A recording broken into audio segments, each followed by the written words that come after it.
Hey, all you cool cat and kittens. It's Mr. Shalou. I have missed you. It has been way too long since I have made a video. Like a couple weeks, actually.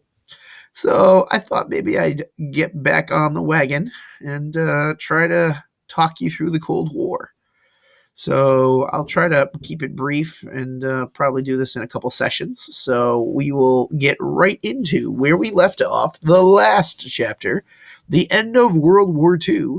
You now have a longer and more dramatic conflict that is going to take 45 years to get itself situated.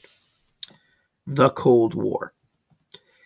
At the end of World War II in 1945, you have two major superpowers, the United States on the Western Hemisphere, and you have in the Eastern Hemisphere and Eastern Europe, the Soviet Union.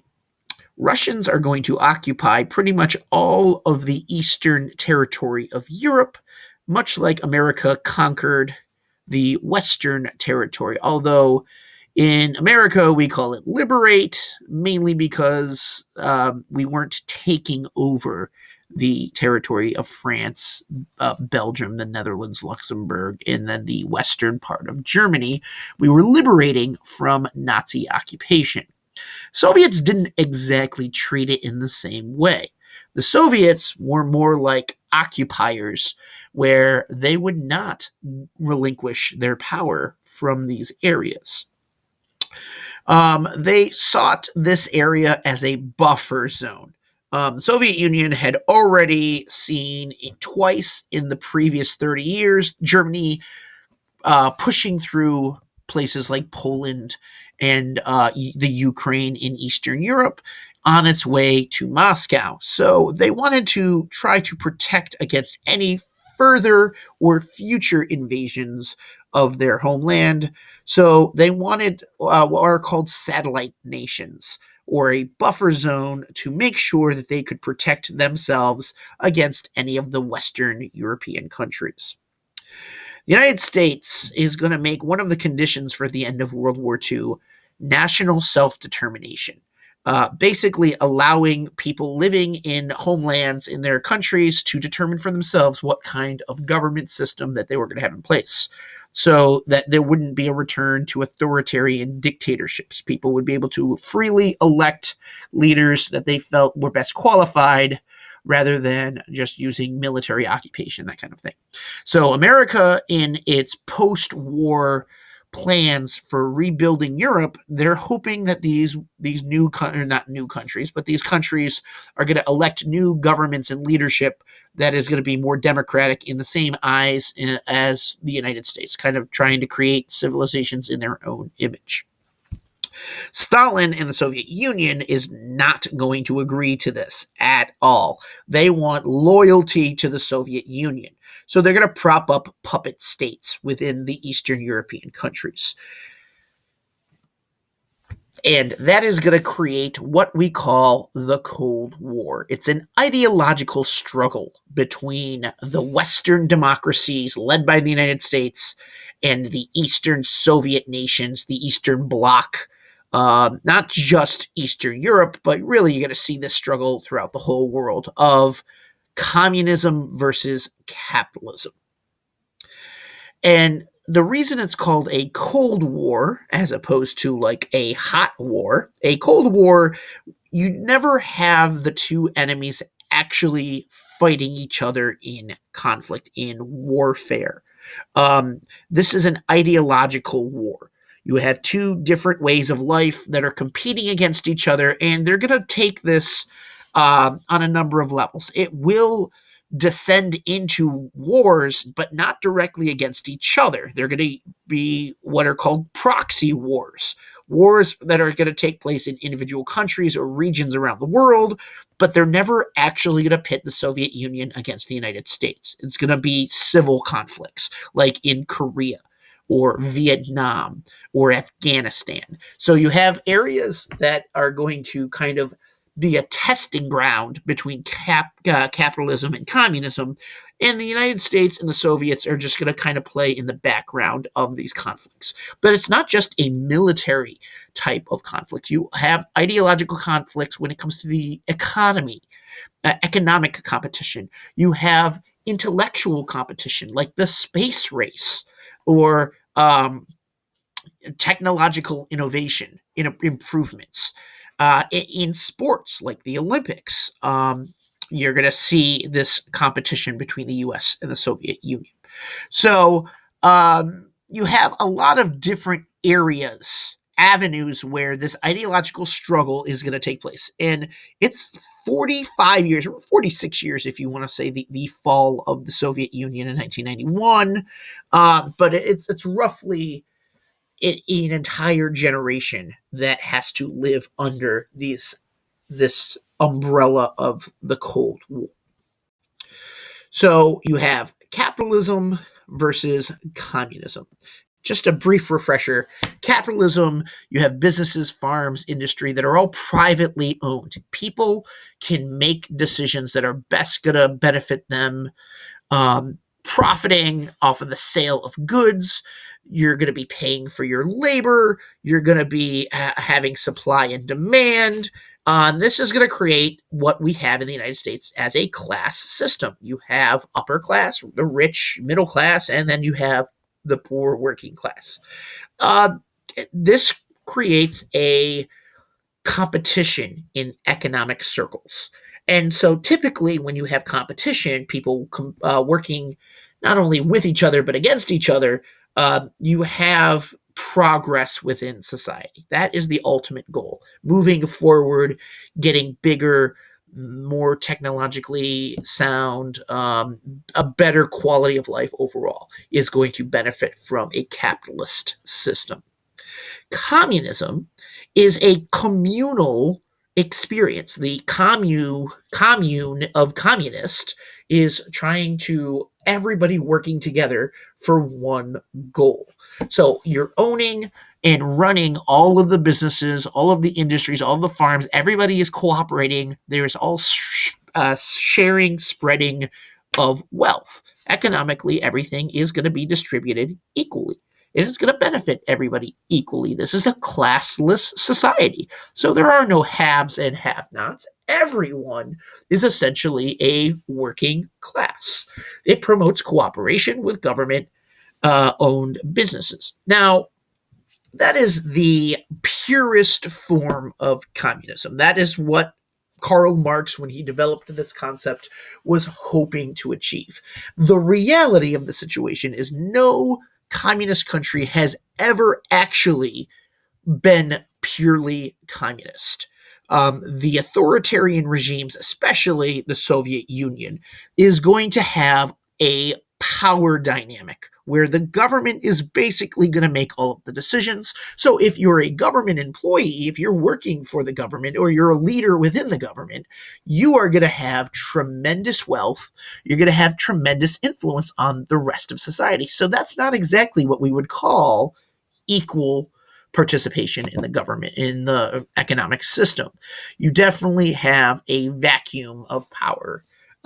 Or at least a divide of power between the haves and the have-nots. So that you've never seen a pure communist economic system ever actually implemented in any of these communist or socialist governments. So this state of constant tension between the Soviet Union and the United States is going to create distrust. And in some ways, you still see the impact of the Cold War today. I mean, any discussion between the United States and Russia is going to come back to the Cold War tensions that exist, the distrust of military actions, of communication. There's this tension that still exists even 30 years removed from the Cold War. You still have the Russia and the United States not seeing eye to eye in many areas of society, and they're still competing in some ways. So the Eastern Hemisphere, the eastern part of the world, was basically dominated by the Soviets, and then the Western Hemisphere is going to be dominated mainly by the United States. Communism, socialism, democracy, capitalism. Soviets at the end of World War II were able to have control of Eastern Germany. And they left their troops in the countries that they reconquered or they took away from Germany at the end of World War II. They left their soldiers, their military forces, in order to influence the future governments of those countries, and not just those countries, but also Germany itself. And in the years after World War II, you're going to have what is referred to as the Iron Curtain descending upon Europe. Winston Churchill in 1946 is going to give this really famous speech describing the Iron Curtain as a separation of the communist nations of Eastern Europe from the democratic countries of Western Europe. And you can kind of see on the map there this divide. It really kind of divides all of Europe down the middle. And here's another map that kind of shows you that division. What's most unique about this division is that if you look at Germany itself, Germany is going to be divided into East Germany and West Germany. And that, even into my lifetime, I was 8 years old when Germany was put back together again. So the first 8 years of my life, there was a West Germany and an East Germany, and then they finally brought them back together.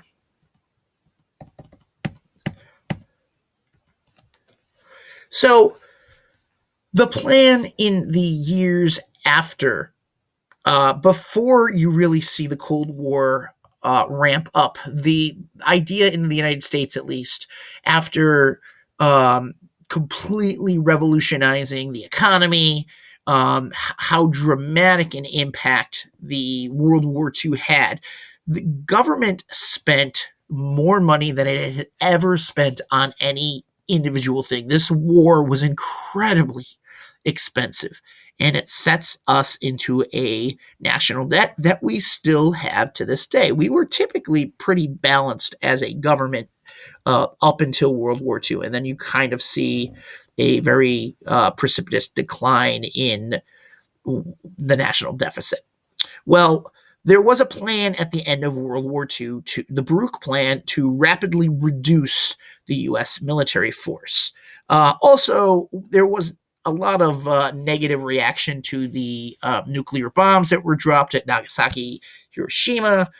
So there was this national call to reduce atomic the atomic weapons. Nuclear weapons were seen as kind of like a scary, we went too far as a society.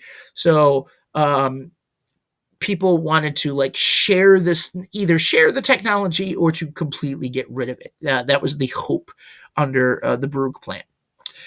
The Soviet Union really already had a larger conventional army than the United States. They called for a complete abolition of all U.S. atomic weapons, but being completely hypocritical, they were developing their own atomic weapons at the same time. So basically, they wanted the U.S. to get rid of weapons when they seriously were just trying to get their own.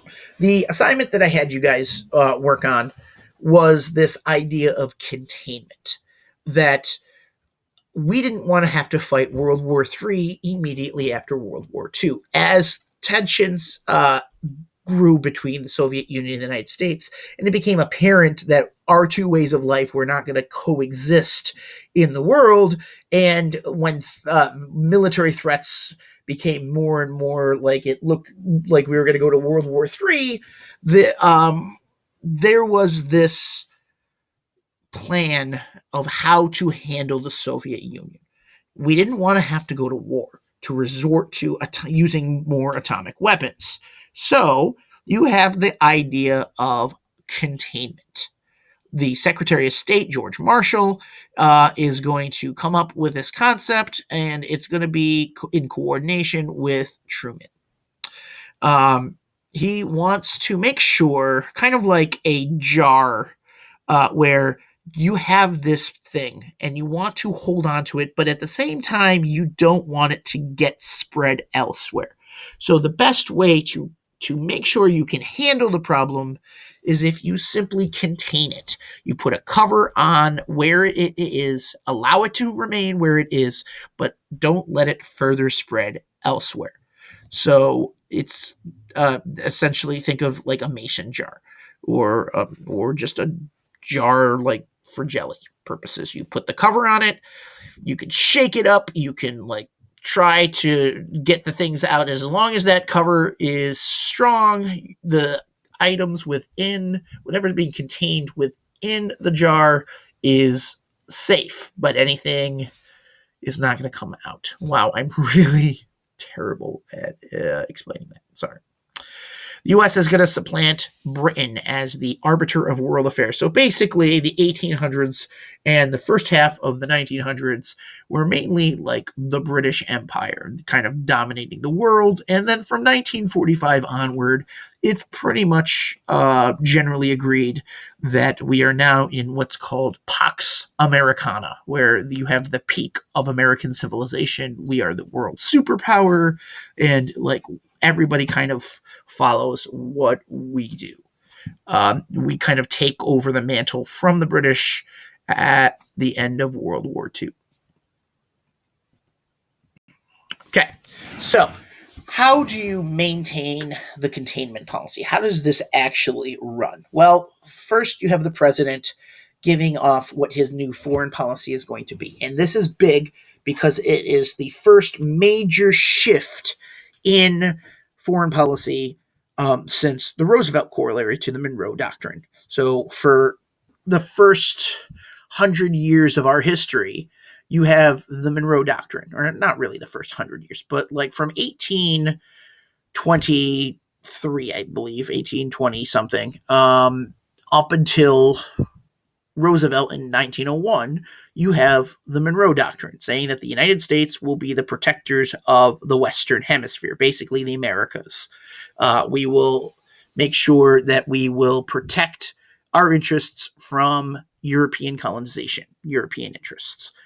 The Roosevelt corollary to the Monroe Doctrine said that we were now the police force, that we will protect and use all of our necessary resources, whether it is military resources or monetary resources, to protect the Americas. We are the father figure of the Americas, and we will do whatever is in our best interests within this half of the globe. Truman is then going to create this new foreign policy doctrine that is going to say that we, the United States, will go anywhere into the world, not just the Americas, but anywhere where our way of life is being threatened or our interests are being threatened. So we will use money, we will use military power to make sure communist expansion does not continue. The first two areas where we see this in play are in the countries of Greece and Turkey. America is going to become allies with these two countries, providing $400 million in military aid.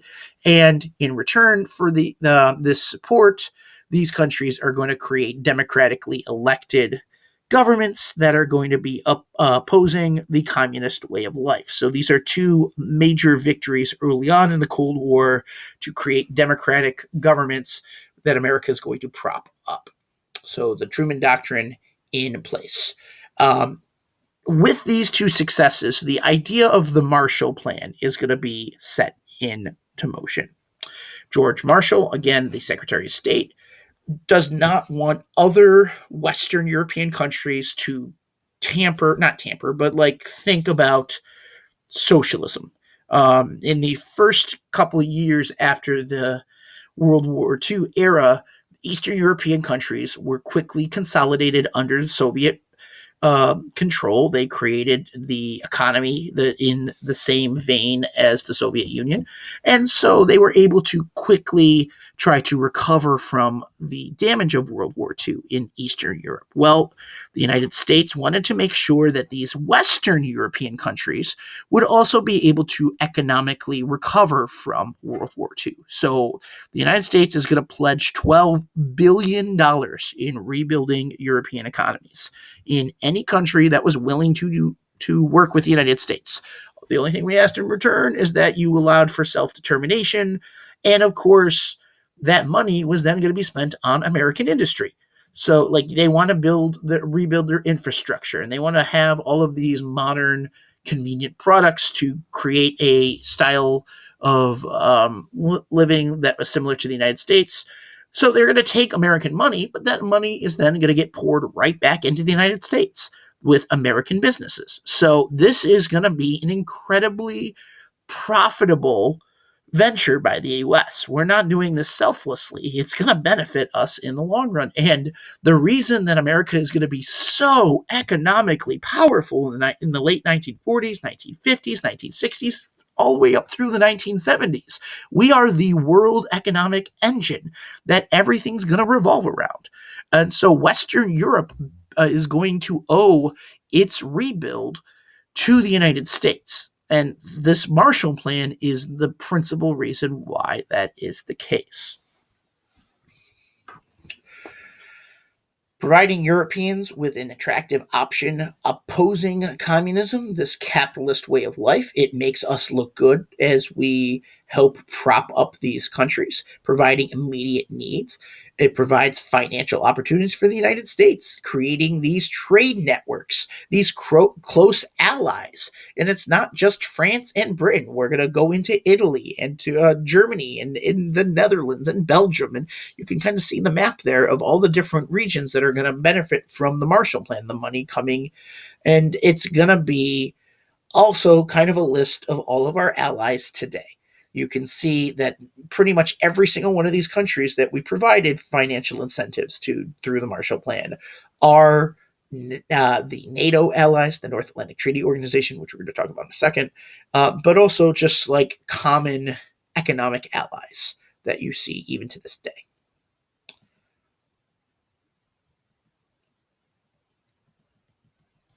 The first real crisis is going to take place a couple years after the end of World War II. So Eastern Europe, especially Eastern Germany, there's going to be tensions that arise. Germany at the end of World War II is going to be divided into 4 zones. You can kind of see on this map, you don't see the French zone, but you see the British and the American zone along with the Russian zone. Russia closed off its border with the other 2 zones and in 1947. So what is also unique about this is that the city of Berlin, which was in the Russian zone, was also divided into 4 zones. So you have a city with British, French, and American interests that is also contained within an occupation zone controlled by the Russians, by the Soviets. So Stalin is going to close off all of the land routes that are going to be going into Western Berlin. So that means that the American zone, the French zone, and the British zone cannot get their needed supplies into where their people are located in Western Berlin. Now, not wanting to trigger World War III, the Americans are going to decide to simply airlift their supplies into the city of Berlin. So this Berlin airlift is going to take place for like a year. And every single day, you're going to have supplies dropped into the Western zone. Now, Russia's not going to prevent this from happening because if they shoot down one of these planes, you definitely are going to have World War III. And the Soviet Union didn't want that. They simply wanted to control the city of Berlin. The whole goal of cutting off access was eventually they would be able to just take over the control of the city. It really made the people living in Eastern Berlin a bit weary because they saw a lot of economic improvement, a lot of freedoms to the people of Western Berlin. And like you could see face to face how much of a significant impact only after a couple of years a capitalist way of life versus a communist way of life. So with the contrast right in the face of people of Eastern Berlin, it really kind of freaked Stalin out that his way of life was not superior to the other way of life. That's what the whole purpose of this shutdown was. And as a result, you have this potential crisis that broke in the Cold War. But again, no actual military conflict. It was eventually going to be worked out where the land, the land. Oh my gosh, I can't talk right now. Yeah, I'm just going to go on. So this is what I was trying to say. You have the 4 zones there, the occupation zones. After the Berlin airlift, you're going to see by June of 1948, the French, the British, and the American zones are going to be recombined. Now, the whole purpose of dividing Germany up in the first place was one, to make sure that you didn't have a repeat of the end of World War One, where Germany's going to fall into economic ruin, and you're going to have like Nazis come together again, or like a possible World War III scenario.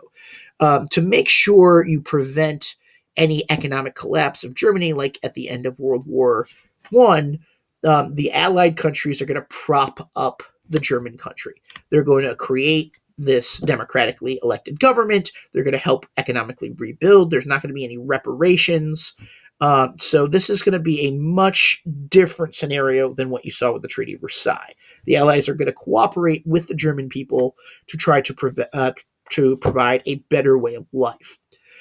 That's not the case with the Soviet Union. The Soviet Union is going to, for their part, try to punish the German people as much as possible. And so East Germany is going to develop in a much different way than West Germany.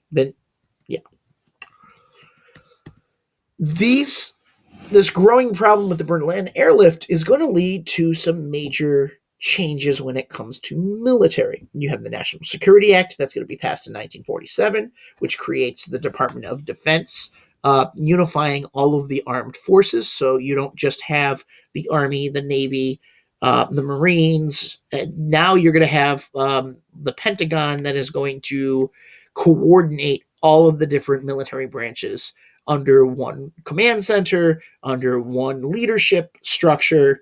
And so they're not just individual groups. So that's going to be one thing, streamlining the process.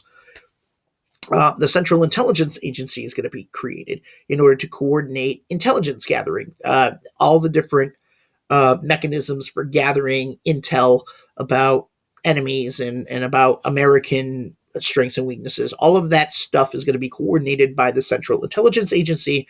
And then you have the National Security Council, which is going to advise the president on any possible foreign or domestic issues arising that need to be taken into consideration. You also have the development of eventually what's going to be called the Air Force. So the Army and Navy both had Air Force branches, but they were kind of controlled by the Army and the Navy. So now you're going to have a dedicated, specifically targeting Air Force that is going to be established. 1949 is going to be a pretty significant military year as well, because the Soviet Union is going to develop their first atomic weapons, and the United States needs to respond by creating an even more powerful weapon that's like 10 times as destructive as the atomic bombs at Hiroshima and Nagasaki. The hydrogen bomb is going to be even more devastating. And I think I mentioned this already. You had the North Atlantic Treaty Organization, which is going to be established in 1949 as kind of a counter to what was happening with the Eastern Bloc, to kind of protect against the Soviet Union and its satellite countries.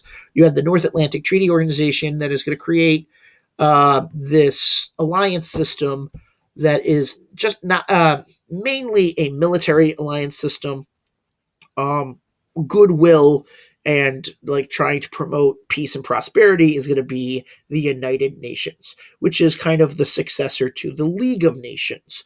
The main difference between the League of Nations and the United Nations is that now there's actually a mechanism in place to force countries to accept the decision making that is made within in the United Nations. Originally, there's 51 members. Today, I believe there's 197 member states within the United Nations, which is located right in our state in down in New York City.